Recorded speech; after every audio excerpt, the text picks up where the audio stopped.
Assalamualaikum warahmatullahi wabarakatuh. Perkenalkan, nama saya Suci Rahmayani dari Fakultas Agama Islam, Prodi Pendidikan Agama Islam 4 kelas 4B dengan NPM 2310631111052. Video ini dibuat untuk memenuhi tugas ujian akhir semester mata kuliah Filsafat Pendidikan Islam dengan dosen pengampu Bapak Iqbal Amar Muzaki, SPDI MPD. Baik, langsung saja. Pertanyaan yang pertama, demokrasi pendidikan kerap dianggap sebagai jalan menuju keadilan dan kesetaraan belajar. Analisislah bagaimana prinsip-prinsip demokratisasi pendidikan dapat diterapkan dalam konteks pembelajaran pendidikan agama Islam di sekolah umum. Lalu evaluasilah tantangan utama dalam penerapannya di era digital saat ini. Baik, penerapan prinsip demokratisasi pendidikan dalam pembelajaran PAI di sekolah umum mencakup beberapa aspek, yaitu yang pertama, inklusi dan kesetaraan. Semua siswa memiliki akses yang sama terhadap pembelajaran PAI tanpa memandang latar belakang. Ini sejalan dengan keadilan dan kesetaraan dalam Islam. Yang kedua, partisipasi aktif. Guru mendorong siswa untuk aktif berdiskusi, bertanya, dan menyampaikan pendapat. Hal ini membangun tanggung jawab kepemimpinan serta melatih berpikir kritis demokrasi. Yang selanjutnya, yang ketiga, yaitu pengembangan karakter dan kepemimpinan. Pembelajaran PAI diarahkan tidak hanya pada aspek kognitif, tetapi juga pada pembentukan akhlak mulia, karakter, dan kepemimpinan yang adil serta bertanggung jawab. Selanjutnya, yang terakhir, yaitu keterlibatan orang tua dan masyarakat. Di sini guru dapat melibatkan orang tua dan masyarakat dalam proses pembelajaran, misalnya melalui kegiatan komunitas, memperkuat nilai demokrasi, dan memperluas makna pembelajaran di luar kelas. Dan selanjutnya, evaluasi tantangan utama dalam penerapannya di era digital saat ini, yaitu yang pertama, tentunya kesenjangan akses teknologi yang menghambat pemerataan pembelajaran PAI berbasis digital. Nah, cara mengevaluasinya itu yang pertama, survei akses siswa dengan cara mengecek persentase siswa dengan perangkat dan internet yang memadai. Yang kedua itu data infrastruktur, yaitu meninjau ketersediaan, kecepatan, dan kestabilan jaringan internet di sekolah tersebut. Selanjutnya, yang kedua, yaitu resiko konten tidak sahih atau menyesatkan di internet, menuntut guru dan siswa untuk kritis. Dan cara mengevaluasinya itu yang pertama, audit konten pembelajaran seperti verifikasi sumber materi digital. Maka yang kedua itu literasi digital, yaitu uji kemampuan guru atau siswa dalam memilih info digital tentunya. Dan ketiga itu ada kompetensi digital guru PAI yang rendah, yang menyebabkan pembelajaran monoton dan menghambat demokratisasi pendidikan. Nah, cara mengevaluasi itu yang pertama, penilaian kompetensi digital guru, yaitu menguji atau mengamati kemampuan guru dalam menggunakan teknologi pembelajaran. Nah, yang kedua itu mengevaluasi metode pembelajaran dan cara menganalisis inovasi dan variasi. Sebab teknologi digital memang membuka peluang akses global dan metode pembelajaran yang lebih intensif, yang lebih interaktif juga gitu. Namun tantangan-tantangan di atas harus diatasi dengan strategi yang matang, seperti penguatan literasi digital, pelatihan guru, dan kebijakan inklusif, serta mengevaluasi kesenjangan akses teknologi, keaslian dan keandalan konten, serta kompetensi guru, agar demokratisasi pendidikan PAI ini benar-benar terwujud di era digital. Baik, pertanyaan yang kedua, yaitu Ibnu Khaldun memandang pendidikan sebagai proses bertahap yang memperhatikan aspek akal dan adab. Sintesiskan konsep pendidikan Ibnu Khaldun tersebut dengan model pembelajaran PAI berbasis kurikulum merdeka. Bagaimana Anda akan mengaplikasikan sintesis ini dalam rancangan pembelajaran PAI di kelas menengah pertama?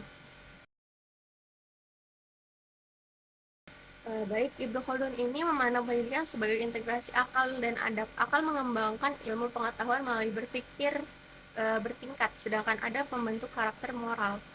Nah, sintesis dengan kurikulum merdeka dalam pembelajaran PAI-nya yaitu kurikulum merdeka yang fleksibel, kontekstual, dan berpusat pada peserta didik, mengintegrasikan kognitif, afektif, dan juga psikomotorik.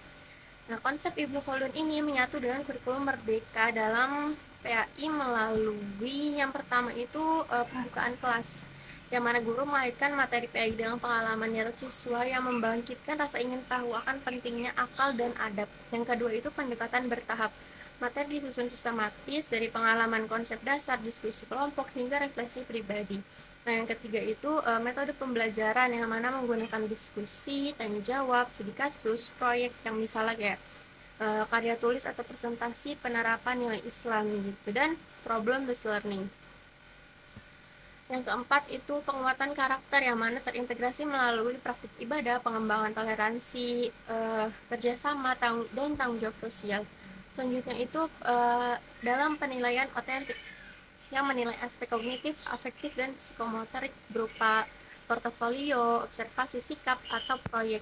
Nah, yang terakhir itu pemanfaatan teknologi yang menggunakan sumber belajar digital kredibel untuk memperluas wawasan dan mengasah kemampuan berpikir kritis. Nah, dengan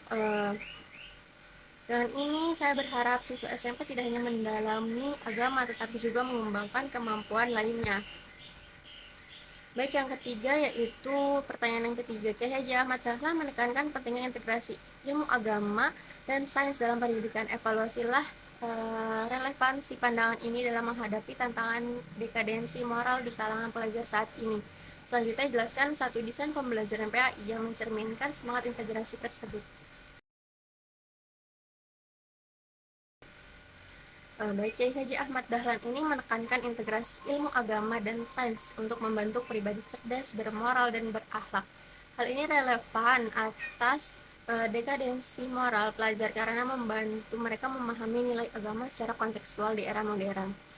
Nah, relevansi pandangan Kiai Haji Ahmad Dahlan terhadap dekadensi moral pelajarnya yaitu yang pertama membangun pemahaman holistik yang mana integrasi ilmu agama dan sains menghubungkan antara ajaran Islam dengan realitas, mencegah kesenjangan antara teori agama dan praktik moral.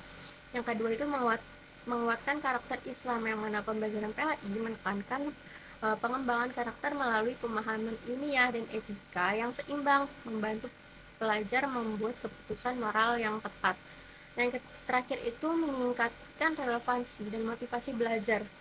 Nah, keterkaitan ilmu pengetahuan dan agama memotivasi siswa menginternalisasikan nilai Islam sebagai benteng dari perilaku menyimpang. Nah, selanjutnya pada desain pembelajaran PAI integratif agama dan sains ini seperti ini. Dengan tema pembelajaran itu pelestarian lingkungan dan tanggung jawab manusia sebagai khalifah di bumi. Nah, dengan pendekatan model pembelajaran integratif dengan menghubungkan konsep PAI dan IPA sebagai paralel atau terpadu gitu. Kegiatan pembelajaran itu seperti semacam siswa mempelajari ayat-ayat Al-Quran dan hadis yang menekankan tanggung jawab manusia terhadap alam, misalnya pada Quran Surat Al-A'raf ayat 56. Nah, selanjutnya itu siswa mempelajari konsep ekosistem dan dampak kerusakan lingkungan dalam pelajaran PAI yang pembelajarannya berupa diskusi kelompok tentang bagaimana nilai-nilai Islam mendorong pelestarian lingkungan dan bagaimana ilmu pengetahuan dapat membantu mewujudkannya. Selanjutnya pada proyek kolaboratif yaitu membuat kampanye pelestarian lingkungan berbasis nilai Islam menggunakan media digital interaktif. Nah, media dan metodenya ini berupa penggunaan video edukatif, infografis, dan aplikasi interaktif yang menggabungkan konten agama dan sains serta metode diskusi, tanya jawab, dan pelajaran berbasis proyek. Nah, evaluasinya itu terhadap penilaian otentik yang mencakup aspek kognitif, afektif, dan juga psikomotorik. Nah, menurut saya desain ini tidak hanya mengajarkan pengetahuan agama dan sains secara terpisah, tetapi mengintegrasikannya sehingga siswa dapat memahami dan mengamalkan nilai-nilai Islam dalam konteks ilmu pengetahuan dan tantangan zaman sesuai dengan semangat Kiai Haji Ahmad Dahlan. Selanjutnya yang keempat yaitu pertanyaannya, Kiai Haji Hashim Asy'ari menekankan pentingnya akhlak dalam pendidikan dan sikap tawadu terhadap guru. Analisislah pemikiran ini dalam konteks pengembangan karakter siswa dalam pembelajaran PAI dan bagaimana penerapan nilai-nilai ini dapat mengatasi krisis keteladanan guru di era modern. Baik, Kiai Haji Hashim Asy'ari ini dalam kitab Abdul Alim wal Muta'alim menekankan akhlak dan tawadu murid kepada guru sebagai fondasi pendidikan. Nah, sikap ini yang meliputi penghormatan, ketaatan, dan adab tidak hanya membentuk karakter mulia siswa, tapi juga menciptakan suasana belajar yang kondusif dan efektif. Nah, analisis pemikiran Hashim Asy'ari dalam pengembangan karakter siswa di pembelajaran PAI ini yang pertama pembentukan karakter berbasis akhlak, yang mana akhlak Kiai Haji Hashim Asy'ari ini terutama tawadu terhadap guru itu menjadi fondasi karakter sopan, santun, dan bertanggung jawab siswa. Ini menumbuhkan penghormatan pada ilmu dan mengembangkan karakter religius sosial. Dan yang kedua, itu membangun hubungan harmonis antara guru dengan murid. Nah, nilai akhlak dan tawadu menciptakan hubungan harmonis yang meningkatkan motivasi belajar dan mengurangi konflik, krusial untuk internalisasi nilai moral dalam PAI. Yang ketiga itu menjadi teladan sosial. Siswa berakhlak baik dan rendah hati menjadi teladan di lingkungan tentunya ya, yang akan memperkuat nilai sosial dan keagamaan dari PAI. Nah, selanjutnya penerapan nilai akhlak dan tawadu untuk mengatasi krisis keteladanan guru itu yang pertama, kita perlu penguatan etika profesi guru, yang mana guru harus menjadi teladan, akhlak, dan tawadu yang mencerminkan nilai Islam dalam setiap interaksi untuk mengatasi krisis keteladanan. Yang kedua ini pendidikan karakter berbasis adab, yang mana sekolah dan lembaga pendidikan perlu mengintegrasikan adab dan akhlak dalam kurikulum serta kegiatan PAI yang menumbuhkan nilai moral yang kuat pada siswa dan guru. Yang ketiga, pemanfaatan teknologi dengan etika, yang mana akhlak dan tawadu harus diterapkan dalam penggunaan teknologi tentunya oleh guru dan juga siswanya, yang menjaga etika komunikasi digital untuk mencegah konflik dalam penyalahgunaan. Nah, yang keempat itu pelatihan dan pembinaan guru tentunya, yang memberikan pelatihan berkelanjutan bagi guru tentang etika profesional dan pengembangan karakter, berkelanjutan bagi guru tentang etika profesi dan pengembangan karakter sesuai ajaran Hashim Asy'ari agar mereka menjadi figur yang dihormati dan diteladani. Nah, dengan implementasi ajaran Kiai Haji Hashim Asy'ari tentang akhlak dan tawadu, pembelajaran PAI dapat menjadi wahana efektif untuk mengembangkan karakter siswa,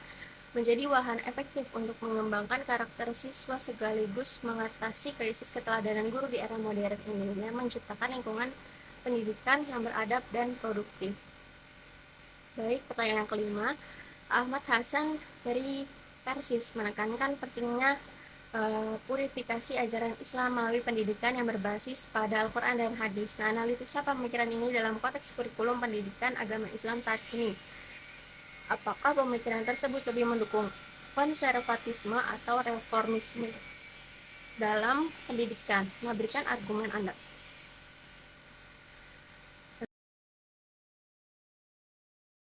Baik, analisis pemikiran Ahmad Hasan dalam konteks kurikulum PAI yang pertama itu berbasis kurikulum pada sumber otentik, yang mana kurikulum PAI mengacu pada Al-Quran dan Hadis sesuai dengan pemikiran Ahmad Hasan yang menolak akulturasi berlebihan yang menuntut kurikulum ketat dalam menjaga kemurnian ajaran.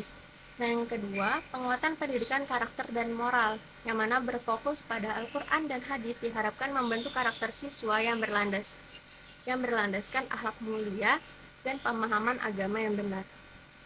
Selanjutnya, yang terakhir itu resiko kurikulum yang kurang fleksibel, yang mana pendekatan purifikasi berpotensi menghasilkan kurikulum yang kurang responsif terhadap dinamika sosial dan ilmu pengetahuan modern, yang cenderung konservatif dan kurang adaptif. Nah, setelah itu konservatisme atau reformisme nih dalam pendidikan Islam. Nah, kita ini dulu artinya secara masing-masing ya. Konservatisme ini itu menekankan pelestarian ajaran Islam asli, yang mana menjaga kemurnian teks dan menolak inovasi yang menyimpang. Nah, pemikiran Ahmad Hasan jelas mengarah ke sini, yang berfokus pada purifikasi ajaran melalui sumber primer Al-Quran dan Hadis. Nah, sedangkan reformisme ini lebih terbuka terhadap interpretasi ulang, adaptasi dan integrasi nilai Islam dengan perkembangan zaman dan ilmu pengetahuan modern, yang mendorong pembaruan kurikulum yang lebih inklusif dan kontekstual. Nah, jadi pemikiran Ahmad Hasan mendukung konservatisme dalam pendidikan Islam, menekankan kembali ke sumber asli dan menjaga kemurnian ajaran. Nah, ini penting untuk menjaga identitas Islam, namun pendekatan ini harus diimbangi dengan kesadaran akan kebutuhan reformasi yang adaptif agar pendidikan Islam tetap relevan dan mampu menjawab kebutuhan zaman. Seperti dalam kurikulum moderat yang mengedepankan toleransi dan pemikiran kritis. Selanjutnya pertanyaan yang keenam, ontologi, epistemologi, dan aksiologi merupakan tiga pilar dalam filsafat pendidikan Islam. Buatlah sintesis hubungan antara ketiganya, lalu analisislah bagaimana ketiganya dapat digunakan sebagai landasan dalam menyusun visi dan misi program studi PAI. Nah, ontologi ini menjelaskan hakikat, realitas, dan tujuan pendidikan Islam, yaitu mengenal Allah dan ciptaannya, membentuk manusia beriman dan bertakwa, sedangkan epistemologi ini membahas sumber dan cara memperoleh ilmu.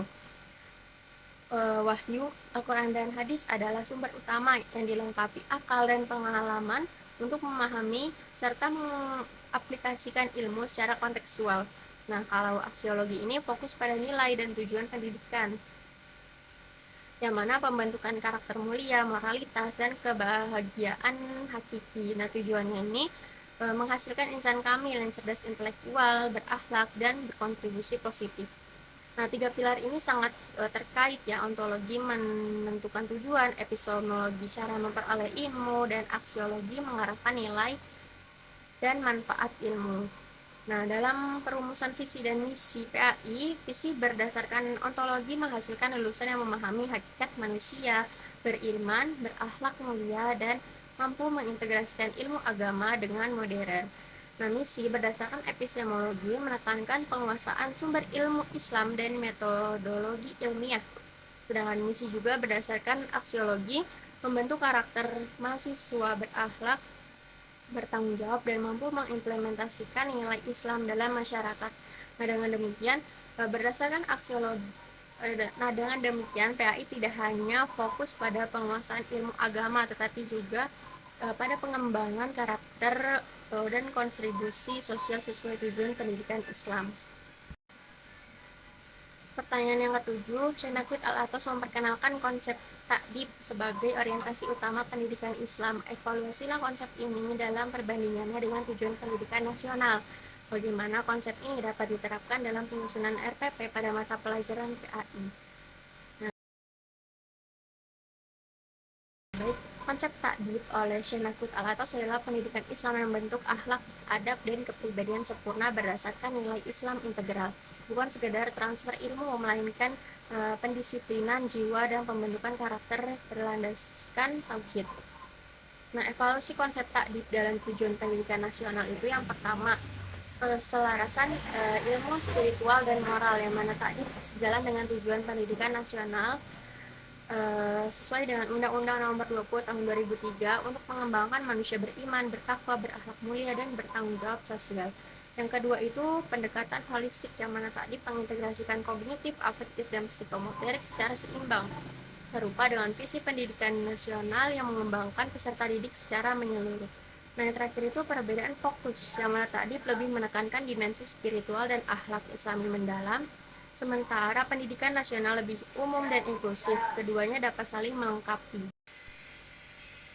Nah, konsep tadi dapat menjadi landasan kuat dalam menyusun RPP PAI. Sebagaimana yang pertama itu bisa tujuan pembelajaran, yang mana merancang tujuan yang menumbuhkan akhlak mulia, kesadaran spiritual, dan kedisiplinan moral. Selain penguasaan pengetahuan, yang kedua itu pendekatan pembelajaran dengan menggunakan metode yang menekankan pembiasaan nilai Islam melalui praktik ibadah, refleksi diri, diskusi nilai, dan pengembangan karakter.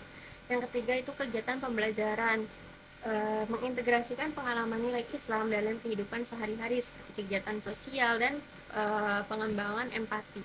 Yang keempat itu penilaian, dengan cara melakukan penilaian otentik yang mencakup aspek sikap dan perilaku seperti observasi, jurnal, refleksi, atau portofolio.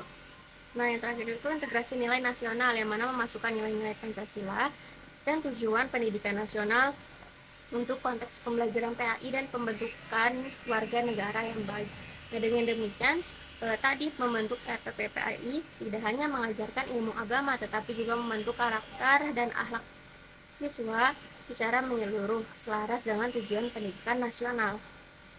Nah, yang terakhir, pertanyaan yang terakhir, Ismail Raji Al-Faruqi mengusulkan Islamisasi ilmu pengetahuan sebagai pendekatan dalam pendidikan tinggi Islam. Berdasarkan pandangannya, rancanglah atau jelaskan satu model pembelajaran interdisipliner antara PHI dan ilmu sosial yang bisa diterapkan di sekolah psikomotorik dengan penilaian proyek, presentasi, dan refleksi pribadi siswa. Baik, berdasarkan pemikiran Al-Faruqi, model ini mengintegrasikan PHI dengan ilmu sosial, misalnya sosiologi atau ekonomi, di sekolah untuk membahas konsep misalnya masyarakat madani dan keadilan sosial dalam Islam. Nah, tujuannya adalah untuk memahami bagaimana nilai-nilai Islam dapat diterapkan dalam konteks sosial dan ekonomi, menciptakan wawasan yang holistik dan relevan. Nah, model pembelajaran interdisipliner PAI dan ilmu sosial masyarakat madani dan keadilan sosial dalam Islam, itu temanya. Nah, tujuan pembelajaran itu siswa memahami prinsip-prinsip Islam tentang keadilan sosial, solidaritas, dan tanggung jawab sosial. Selanjutnya, siswa mampu menganalisis fenomena sosial kontemporer seperti kemiskinan, ketimpangan, konflik sosial dengan perspektif Islam. Selanjutnya itu, Islam mengembangkan sikap kritis, empati, dan komitmen terhadap solusi berbasis nilai-nilai Islam. Nah, tema sentralnya itu keadilan sosial dalam perspektif Islam dan praktik kehidupan masyarakat. Nah, mata pelajaran yang terlibat itu seperti pendidikan agama Islam yang membahas konsep keadilan, tolong menolong, zakat, infak, wakaf sebagai solusi sosial. Selanjutnya itu sosiologi ya, struktur sosial, stratifikasi, ketimpangan sosial, peran lembaga sosial dalam masyarakat. Nah, yang keempat itu strategi pembelajaran pendekatan interdisipliner. Itu guru PAI dan guru sosiologi merancang pengajaran secara kolaboratif dengan metode ada 3 metode. Yang pertama, diskusi studi kasus, misalnya membahas ketimpangan ekonomi di masyarakat dan peran zakat sebagai solusi. Yang kedua, project based learning, yang mana siswa membuat proyek sosial seperti kampanye zakat, bazar amal, atau kajian lapangan di panti asuhan. Nah, yang ketiga itu metode analisis ayat dan hadis dengan cara dihubungkan dengan teori sosiologi, misalnya teori konflik Karl Marx dan konsep adil dalam Islam. Nah, contoh aktivitasnya itu kegiatannya misalnya tadabbur sosial, itu siswa mengkaji Quran surat Al-Hujurat ayat 10 tentang ukhuwah lalu menghubungkannya dengan teori. Nah, kegiatan yang kedua bisa dengan debat terbuka, misalnya dengan tema apakah sistem ekonomi modern selaras dengan nilai-nilai keadilan Islam, seperti itu. Mungkin bisa dengan kegiatan yang ketiga itu seperti mini riset lapangan, dengan siswa meneliti lembaga zakat di kota mereka lalu menilai efektivitasnya dalam mengurangi kemiskinan. Nah, evaluasinya itu tentunya dengan 3 aspek ini, yaitu kognitif, afektif, dan psikomotorik. Kognitif itu dengan cara tes integratif, esai analisis sosial berbasis nilai Islam. Nah, efektif itu dengan evaluasi afektif itu dengan sikap sosial seperti kerjasama, empati, dan partisipasi dalam proyek. Selanjutnya, evaluasi dalam psikomotorik itu berupa produk proyek ya, seperti laporan, kampanye sosial, atau infografis. Mungkin itu saja yang dapat mungkin itu saja